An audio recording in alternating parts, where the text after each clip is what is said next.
வணக்கம். முதல் ஒளி கடவுள் வணக்கம். திருக்குறளிலே திருவள்ளுவர் கடவுளைப் பற்றி முதலாவது அதிகாரத்திலே சொல்லுகிறார். இந்த கடவுள் யார் அல்லது எவர், எந்த கடவுள் என்று நாம் கண்டுபிடிக்க முடியாது. இவர் சிவபெருமானா,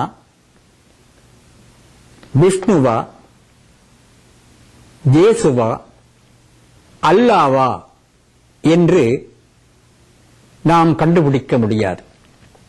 திருவள்ளுவரும் அவர்களைப் பற்றி சொல்லவில்லை, குறிப்பிடவில்லை. ஆனால் கடவுள் என்று சொல்லுகிறார். சைவ சமயத்தை சேர்ந்தவர்களும் கிறிஸ்து சமயத்தை சேர்ந்தவர்களும் இஸ்லாம் சமயத்தை சேர்ந்தவர்களும் இந்த கடவுள் வாழ்த்தை கொண்டாடலாம், இந்த கடவுள் வாழ்த்தை ஏற்றுக்கொள்ளலாம். அவர்கள் எல்லாரும், எல்லா சமயத்தவர்களும் ஏற்றுக்கொள்ளுகின்ற வகையிலே திருவள்ளுவர் கடவுள் வாழ்த்தை பாடியிருக்கிறார்.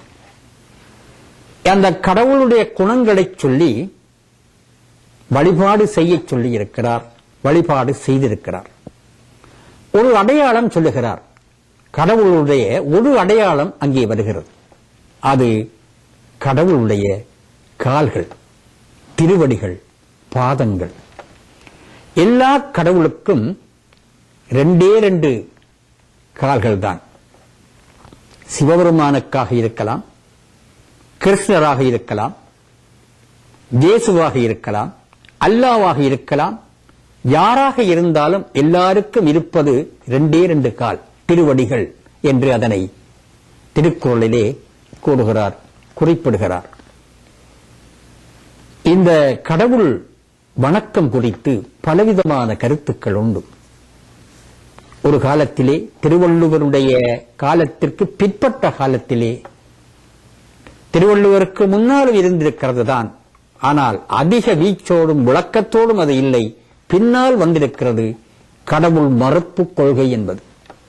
அதாவது கடவுள் இல்லை என்று சொல்லுகின்ற ஒரு பகுத்தறிவு போக்கு நம்முடைய நாட்டிலே, தமிழர் பகுதியிலே வளர்ந்திருக்கிறது. அதை நாத்திகம் என்று சொல்லுவார்கள். அவர்களுக்கு இந்த கடவுள் வாழ்த்து என்பது ஒரு பெரிய பிரச்சனையாக, திருக்குறளை, திருவள்ளுவரை ஏற்றாலும் இந்த கடவுள் வாழ்த்தை ஏற்றுக்கொள்வதா என்பதிலே அவர்களுக்கு பெரிய சிக்கல் இருந்திருக்கிறது. தென் தமிழ்நாட்டிலே பெரியார் ஈவே ராமசாமி நாயக்கர் அவர்களும், ஈழத்திலே அறிஞர் கந்தமுருகேசனாரும் இது குறித்து, கடவுள் மறுப்பு குறித்து பல கருத்துக்களை சொல்லியிருக்கிறார். ஆனால் அந்த இரண்டு அறிஞர்களும் திருக்குறளை போற்றி இருக்கிறார்கள், பாராட்டி இருக்கிறார்கள். கடவுள் தேவையா இல்லையா என்கின்ற ஒரு காலகட்டத்தில் இன்றைக்கு நாம் இருக்கிறோம். ஒரு காலத்தில் கடவுள் இருக்கிறார், கடவுள் இல்லை என்கின்ற வாதங்கள் நடைபெற்றன. இன்று அந்த வாதங்கள் எல்லாம் ஒரு வகையான தெளிவுக்கு வந்து, ஒரு முடிவுக்கு வந்து, ஒரு தீர்ப்புக்கு வந்து, இப்பொழுது இன்றைய இளைஞர்கள், இன்றைய இளைய சமுதாயத்தினர் விஞ்ஞான தொழில்நுட்பத்திலே முன்னேறி இருக்கின்ற சூழலில் பிறந்து வளர்ந்து வாழ்ந்து கொண்டிருக்கிற இளைஞர்கள், கடவுள் இருக்கிறார் என்றால் அவர் இப்பொழுது தேவையா என்கின்ற ஒரு கேள்வியை எழுப்புகிறார்கள். இப்போ கனடாவிலே ஒரு இளைஞன் கேட்டான், கனடாவிலே என்ன இல்லை, என்ன கிடைக்கவில்லை? படிப்பு இருக்கிறது, தொழில் இருக்கிறது, மருத்துவம் இருக்கிறது, விஞ்ஞானம் இருக்கிறது, தொழில்நுட்பம் இருக்கிறது, எல்லாம் இருக்கிறது. மனிதனுக்கு தேவையான எல்லாமே இந்த கனடாவில் இருக்கிறது. இந்த கனடாவுக்கு கடவுள் தேவையா? ஒரு அருமையான கேள்வி. இல்லாத இடங்களுக்கு தானே தேவை. எது எது இல்லையோ அதை வழங்குவதற்கு வேண்டுமானால் கடவுள் இருக்கலாம். இங்கு எல்லாம் இருக்கின்ற இடத்திலே கடவுள் தேவையா என்கின்ற ஒரு கேள்வியை மிக அருமையாக அவன் கேட்டான். உண்மைதான். இங்கு எல்லாம் இருக்கிறது, ஆனால் மனிதர்களுக்கு எல்லாம் கிடைக்கிறதா என்பது ஒரு கேள்வி. எல்லாம் கிடைத்தாலும் அவர்களுக்கு அது அனுபவத்திற்கு வருகிறதா? சாப்பாடு கிடைக்கிறது தான், ஆனால் அதை எல்லாரும் சாப்பிட முடிகிறதா?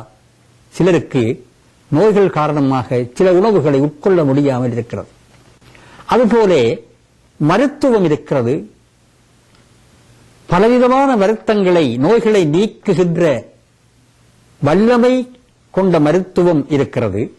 அந்த மருத்துவம் சில வேளைகளிலே செயல்படுவதில்லையே, தற்செயல் என்று சொல்லுவார்கள், ஆக்சிடென்ட். சில வேளை நீண்ட பெரிய சத்திர சிகிச்சையை, ஆபரேஷனை செய்கிற பொழுது இந்த கருவிகள், சத்திர சிகிச்சைக்கு உதவுகின்ற கருவிகள் வேலை செய்யாமற் போகின்றனவே. டாக்டர் மற்ற மருத்துவர்கள் எல்லோரும் மிக அக்கறையோடு அந்த சிகிச்சையை செய்தாலும் கருவிகள் திடீரென்று வேலை செய்யாமற் போகிறது. நோய்கள் கூட என்ன முயற்சி எடுத்தாலும் கண்டுபிடிக்க முடியாமல் போகின்றனவே. இவையெல்லாம் கண்டுபிடிக்கப்படவும், இவையெல்லாம் உரிய நேரத்தில் செயல்படவும், எல்லாம் உரிய நேரத்தில் எல்லோருக்கும் கிடைக்கவும் ஒரு இயக்கம். இவற்றையெல்லாம் அவரவர்களுக்கு அப்பப்பொழுது கிடைப்பதற்கு ஒரு இயக்கம் தேவை. அந்த இயக்கத்தை இயக்குகின்ற ஒரு இயக்குனரும் தேவை. அந்த இயக்குனர் தான் கடவுள் என்று நாம் சொல்லுகிற பொழுது, அந்த இளைஞர்கள் விஞ்ஞான தொழில்நுட்ப அறிவிலே மிகுந்து எல்லாம் கிடைக்கிற நாட்டுக்கு கடவுள் தேவையா என்கின்ற சந்தேகம் எழுகின்ற இளைஞர்கள் தெளிவு கொள்கிறார்கள். நாம் வெளியிலே போகிற பொழுது சுகமாக போய் சுகமாக திரும்ப வேண்டும். சுகமாக போய் சுகமாக திரும்புவதற்கு நாம் நினைத்தாலும் சில சூழல்கள் நம்மை சுகமாக பயணிக்க விடுவதில்லை, சுகமாக வீட்டுக்கு திரும்ப விடுவதில்லை.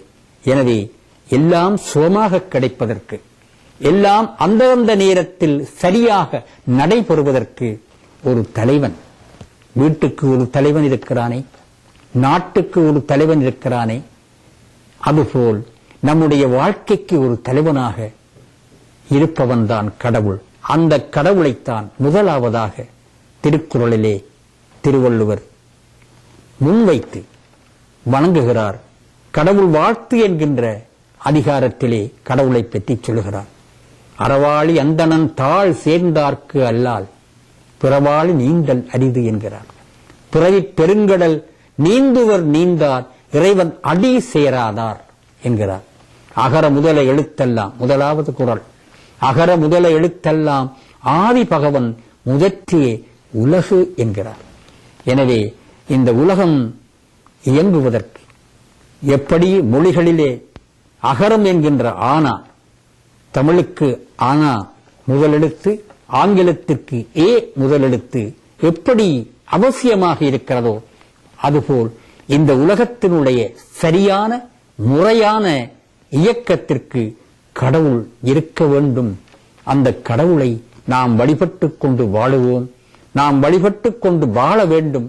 நீங்களும் வழிபட்டுக் கொண்டு வாழுங்கள் என்கின்ற புத்திமதியை நம்முடைய திருவள்ளுவர் சொல்லுகின்றார். வாழ்க்கை வழிகளிலே நாம் சறுக்கி விழாமல், வாழ்க்கை வழிகளிலே நாம் சுகமாக சென்று திரும்புவதற்கு கடவுளை வணங்குவோம். வழிகளிலே அவன் ஒளிகாட்டி நிற்பான்.